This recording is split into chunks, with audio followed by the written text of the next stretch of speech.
నమస్తే, welcome to our channel. నేను సిరి. TDP Janasena పొత్తుల విషయంలో అంటే సీట్ల షేరింగ్ విషయంలో హరిరామ జోగయ్య ఒక లెటర్ రాశారు. కాపుని కించపరుస్తున్నారు అని చెప్పేసి అయితే ఇది జగన్ స్క్రిప్టా ఏంటి అసలు? సో ఈ అంశాన్ని మనకి క్లుప్తంగా వివరించడానికి మనతో పాటు ఉన్నారు ప్రముఖ senior journalist, political analyst CS Rao గారు. నమస్కారం.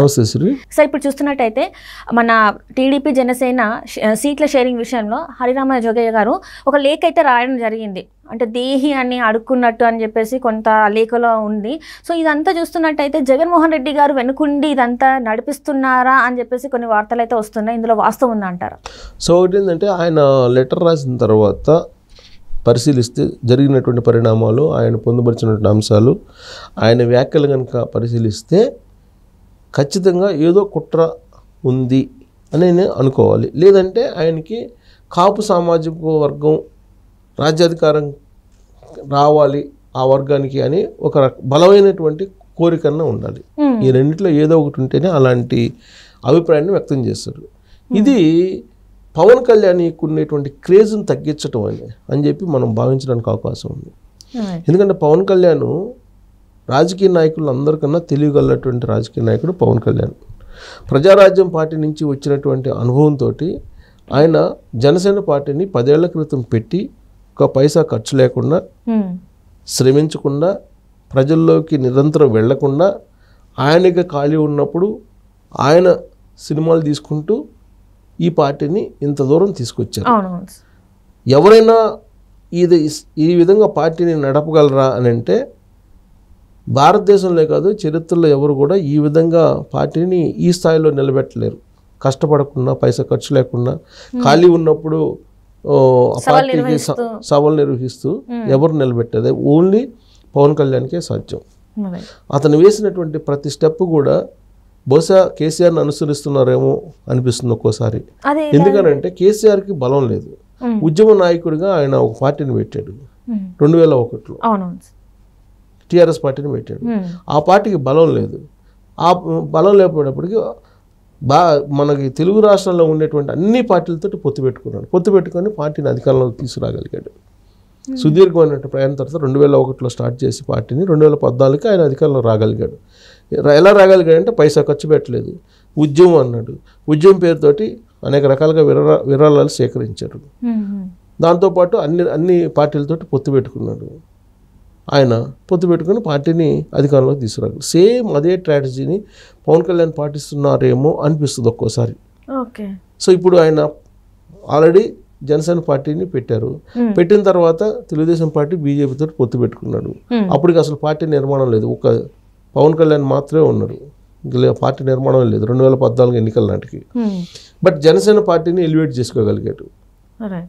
ఆ తర్వాత సీన్ కట్ చేస్తే 2019 ఎన్నికలకు వచ్చేటప్పటికి కమ్యూనిస్టులతోటి, బీఎస్పీ తోటి పొత్తు పెట్టుకొని ఆయన ఎలక్షన్కి వెళ్ళారు.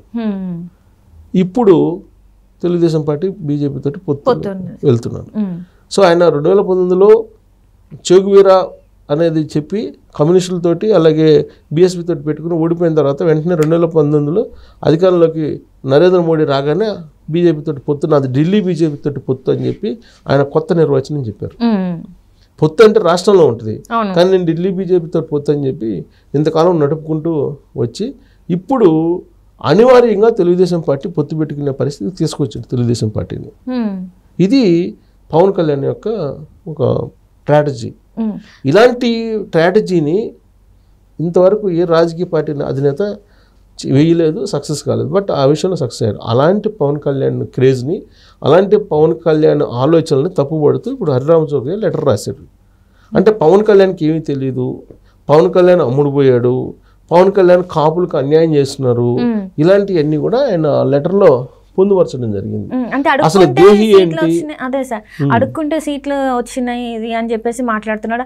అంటే రాజకీయాలలో అడుక్కోవడం అనేది ఉంటది అంటారా సార్? అసలు దేహి అనే పదం ఏంటి అసలు? ఇప్పుడు వాళ్ళిద్దరు 2 పార్టీలు కలిసి పొత్తు కుదుర్చుకున్నాయి, పొత్తు పెట్టుకుని వెళ్ళాలనుకున్నారు. వాళ్ళిద్దరూ ఏకాభిప్రాయంతో రకరకాల సర్వేలు చేసుకుని వాళ్ళు ఒక అభిప్రాయానికి వచ్చి సీట్ల షేరింగ్కి ఒప్పుకున్నారు. మధ్యలో హరిరామ జోగికి ఏం తెలుసు? ఇప్పుడు ఒక మనిషి యొక్క బలం, బలహీనత ఆ మనిషికే తెలుస్తుంది. పక్కన వాళ్ళకన్నా కూడా ఆ మనిషికే తెలుస్తుంది. అలాగే ఒక పార్టీ యొక్క బలం బలహీనత ఏందనేది ఆ పార్టీ పెట్టినటువంటి అధినేతకు తెలుసు. ఆ పార్టీ నడిపేటువంటి అధినేతకి కాకుండా హరిరామజోగికి ఎలా తెలుస్తుంది? ఇప్పుడు ఒకవేళ పొత్తు పెట్టుకోలేదు అనుకున్నాం, హరిరామజోగయ్య మాట ప్రకారం ఇది నేను దేహి అని అడుక్కున్న అవసరం ఏందని చెప్పి తెలుగుదేశం పార్టీతో పొత్తు లేదు అనుకుందాం. పొత్తు లేకపోతే జనసేన పార్టీ పరిస్థితి ఏంటి? అసలు పార్టీ ఉంటుందా? పార్టీకి గుర్తింపు ఉంటుందా? ఇప్పటికే 10 సంవత్సరాల నుంచి గుర్తింపు లేదు ఆ పార్టీకి. Only registered party. ఎన్నికల కమిషన్ నిబంధనలు ఫుల్ఫిల్ చేయలేనటువంటి పార్టీ అది. అలాంటి పార్టీని ఇవాళ 24 అసెంబ్లీ సీట్లు 3 ఎంపీలు తీసుకుంటే మామూలు విషయమా? 3 ఎంపీ స్థానాలు 24 అసెంబ్లీ స్థానాలు ఇవ్వడం అంటే షేరింగ్లో అది ఓ పెద్ద విజయంగా భావించాలి హరిరామజోగి లాంటి సీనియర్ పొలిటీషియన్. ఎందుకంటే హరిరామజోగి కోరిక ఉండొచ్చు బయట నుంచి, కానీ వాస్తవాలకు దూరంగా ఆలోచించకూడదు కదా, వాస్తవాలకు దగ్గరగా ఆలోచించాలి. ఇప్పుడు పవన్ కళ్యాణ్ వాస్తవాలకు దగ్గరగా ఆలోచించాడు కాబట్టి దానికి ఒప్పుకొని గౌరవంగా ప్లస్ జన సైనికులు కూడా చెప్తూ ఉన్నారు, మీరు కలిసి పనిచేయండి, కలిసి పనిచేసి 24 స్థానాల్లోనే మీరు గెలిపించాలి అని చెప్పి చాలా క్లియర్గా చెప్తున్నారు. 3 ఎంపీ స్థానాలు గెలిపించాలి అని చెప్పి చాలా క్లియర్గా చెప్తున్నాడు. అంటే ఆయనకి వాస్తవానికి దగ్గరగా తెలుసు కాబట్టి ఆయన చేస్తున్నారు. కానీ ఈలోపు హరిరామజోగి లెటర్ రాసి 60 స్థానాలు కావాలి, లేకపోతే ఒక 7-8 ఎంపీ స్థానాలు కావాలి, ఇలాంటివి రాయటం ఏంటంటే పొత్తును విచ్ఛిన్నం చేయాలి అనేటువంటి దురాలోచన ఉంది ఆయనకి అనేది ఇప్పుడు జన సైనికులే ఆయన ప్రశ్నిస్తూ ఉన్నారు. సో ఇదంతా కూడా జగన్మోహన్ రెడ్డి డైరెక్షన్ అనేది. ఇప్పుడు అసలు ఆ పొత్తు తెలుగుదేశం పార్టీ జనసేన అసలు వాళ్ళు సీట్లు ఏ విధంగా షేర్ చేసుకుంటే వైఎస్ఆర్ కాంగ్రెస్ పార్టీకి ఎందుకు, హరిరామజోగికి ఎందుకు కదా? అసలు వైఎస్ఆర్ కాంగ్రెస్ పార్టీకి ఎందుకు? వాళ్ళిద్దరు ఇష్టపడ్డారు, సీట్ల షేరింగ్ చేస్తున్నారు. సీట్ల షేరింగ్ విషయంలో పవన్ కళ్యాణ్కి అన్యాయం జరిగిందని చెప్పి వైఎస్ఆర్ కాంగ్రెస్ పార్టీ మంత్రులు రావడం, మాజీ మంత్రులు రావడం, వచ్చి ప్రెస్ మీట్లు పెట్టడం అనేది విచిత్రమైనటువంటి పరిణామంగా కనిపిస్తుంది. అన్యాయం జరిగితే పవన్ కళ్యాణ్ అడుగుతాడు, జనసేన సైనికులు అడుగుతారు, జనసేన లీడర్లు అడుగుతారు. అన్యాయం జరిగిందని భావిస్తే వైఎస్ఆర్ కాంగ్రెస్ పార్టీకి ఎందుకు? సంబంధం లేనటువంటి విషయం అసలు అది. అంటే ఏదో ఒక రకంగా డ్యామేజ్ చేయాలి, పొత్తుని విచ్ఛిన్నం చేయాలి అనేది ఒకటి.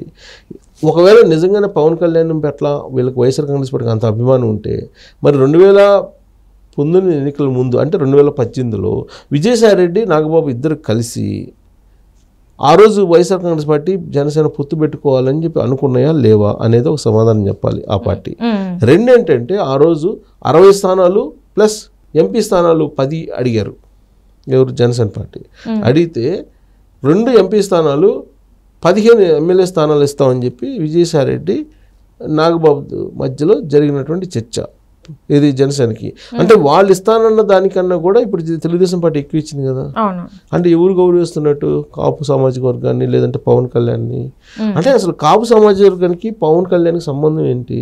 ఆయన ఒక పార్టీ పెట్టుకున్నాడు, కులానికి ఒక పార్టీ అయితే ఉండదు కదా, దానికి కులముద్ర వేస్తున్నాడు ఈయన హరిరామజోగి లాంటి వాళ్ళు కులముద్ర వేస్తున్నారు. దానివల్ల నష్టపోయేది ఎవరు? జనసేన పార్టీ, పవన్ కళ్యాణ్. కాబట్టి హరిరామజోగి ఆలోచించాలి. సో జగన్మోహన్ రెడ్డి రూట్లో వెళ్తున్నారా, లేదంటే కాపు కులం రూట్లో వెళ్తున్నారా, లేదంటే పవన్ కళ్యాణ్ రూట్లో వెళ్తున్నారా, జనసేన వైపు రూట్లో వెళ్తున్నారా, అసలు ఏ రూట్లో ఆయన ఆలోచిస్తున్నారు అనేది ఆయన థింక్ చేయాలి. థింక్ చేసి దానికి సక్రమంగా గైడెన్స్ ఇవ్వాలి. ఎందుకంటే ఆయన సీనియర్ పొలిటీషియన్, అపారమైనటువంటి అనుభవం ఉంది ఆయనకి. ఎంతో కొంత నీతి నిజాయితీతోటి రాజకీయాలు చేసినటువంటి వాళ్ళల్లో కొంత పేర్లు చెప్పుకుంటూ ఉంటారు. ఆ పేర్లలో ఈయన కూడా అప్పుడప్పుడు కొంతమంది చెబుతుంటారు, మరి అది నిజమైతే తెలియదు. సో అలాంటి హరిరామజోగయ్య ఈ విధమైనటువంటి కామెంట్లు చేస్తున్నారంటే ఏదో ఒక మరో కోణం ఆయనలో లోపల ఉంది అని చెప్పి మనం విశ్లేషణ చేసుకోవడానికి ఏమాత్రం సందేహం లేదు. Right sir, right. Thank you so much sir.